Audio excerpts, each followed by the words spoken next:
Oi, meus queridos, tudo bem? E aí, a gente está de volta, né? Sou Suzana Freitas e essa é uma aula de Química para o primeiro ano e o assunto é tabela periódica, tá? Vou continuar aqui pequenininha, só que desse ladinho da câmera, tá? Desse ladinho do vídeo. Vocês vão acompanhar aí a nossa aula sobre localização dos elementos químicos na tabela periódica, tá? Então, eu vou ensinar a como localizar os elementos químicos nessa tabela. Vamos recapitular um pouquinho o que a gente já viu? No vídeo anterior, no primeiro vídeo da série, a gente viu o que é uma tabela periódica.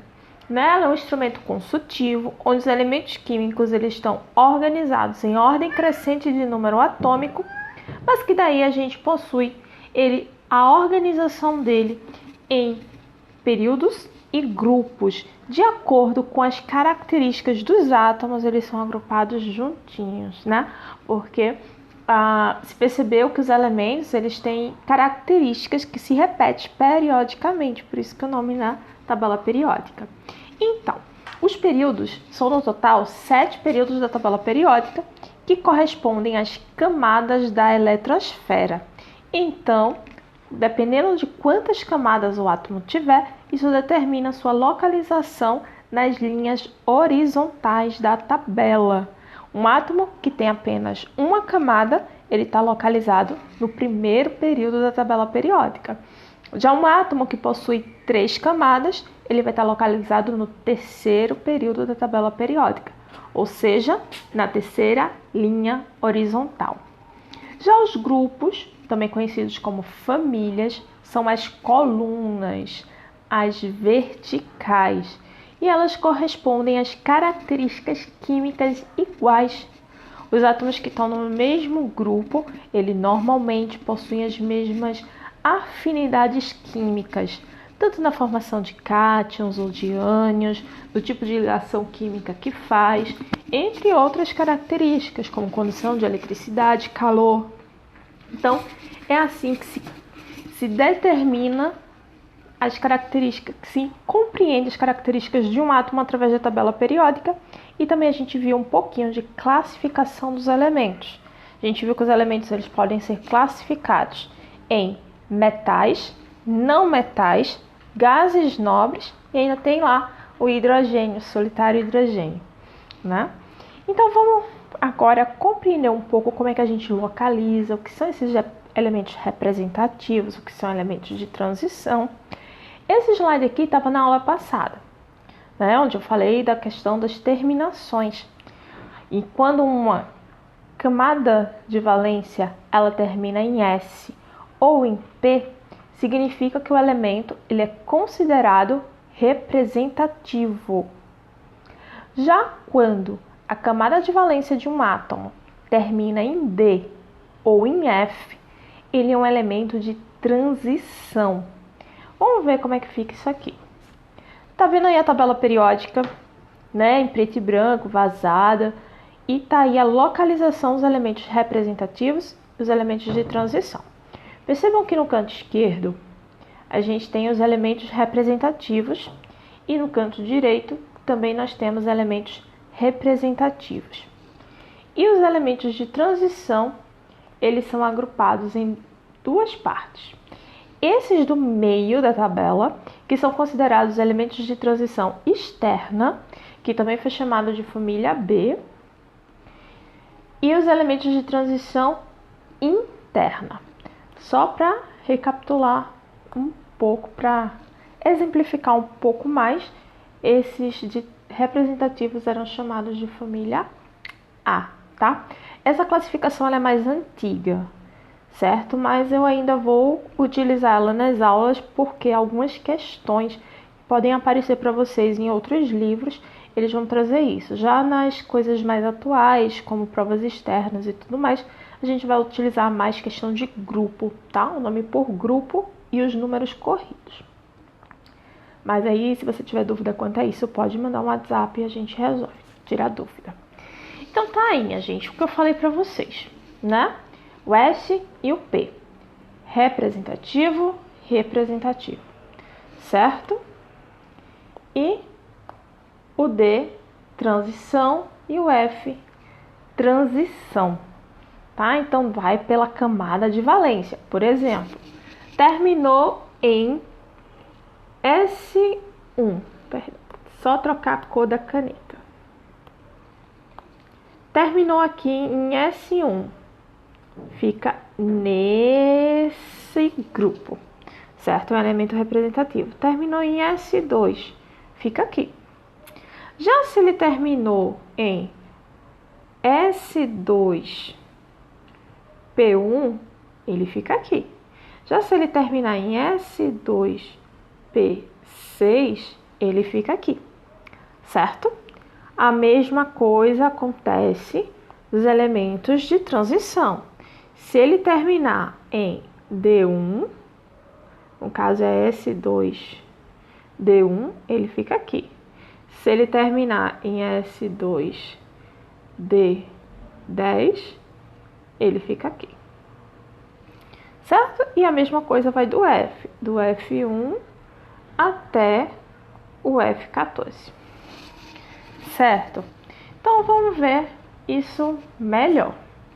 Vamos ver esse exemplo aí. Eu tenho um átomo de magnésio. Magnésio está aí presente na clorofila, importantíssimo para as plantas fazerem fotossíntese. E ele tem número atômico 12.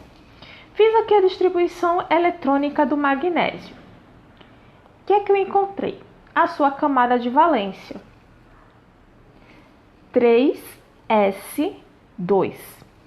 Então, eu vejo primeiro qual é o período.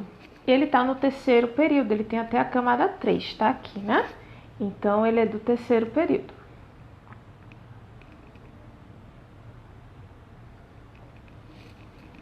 O que é que eu vejo mais?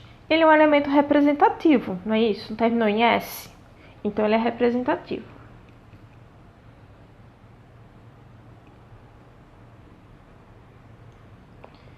O que é que eu tenho de mais aí determinante? Ele terminou em S2. Então, eu sei que termina em apenas, simplesmente, S é lá no cantinho esquerdo da tabela periódica, né? A coluna 1 é o S1 e a coluna 2 é o S2. Então, eu sei aqui que ele é do grupo ou família 2, da segunda coluna. E essa família 2 é chamada de metais alcalinos terrosos. Vamos ver se é verdade? Confere aí. Vai aí, dá uma olhadinha na tabela periódica e vê se você encontra o magnésio exatamente no terceiro período, no grupo 2, ou seja, segunda coluna. Terceira linha, segunda coluna. Brinca aí de batalha naval e encontra o magnésio na sua tabela periódica. E daí depois você me diz se eu acertei. Vamos ver outro? Vamos ver o oxigênio? O oxigênio, ele está aí presente no ar, a gente respira, não é isso? Então, distribuição eletrônica. 1s2, 2s2, 2p4. Distribuir. Ok. A gente vê aqui, ó, camada todinha, S2p4. Que maravilha, né? Ele tem duas camadas, então ele está onde? Segundo período. Ou seja, na segunda linha horizontal da tabela. Se ele terminou em S2P4, P4, lá no cantinho direito da tabela periódica, ele já sei que ele é representativo, porque ele terminou em S2P, né? P4, então já sei que ele é representativo. Tá, ele terminou em P4. Quando termina em P, eu já penso que tem 10 mais, certo? 2 mais 4, 6. 10 mais 6, 16. Ele é do grupo 16. Ops. Grupo 16, antigamente, era conhecido como família 6A ou também calcogênios. Certo? E aí? Vê aí. Dá uma conferida na sua tabela periódica, vê se você encontra o oxigênio na segunda linha horizontal da tabela periódica, na coluna 16, da esquerda para a direita. Encontrou? Conferiu? É isso mesmo? Professora, tá certa? Vamos para o próximo.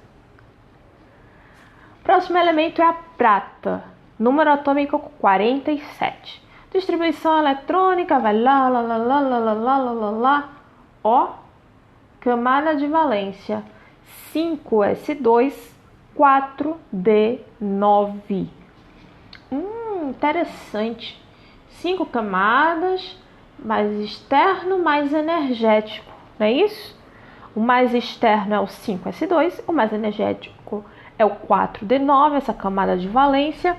O que é que eu tenho aí? Ele tem até 5 camadas, então ele está no quinto período.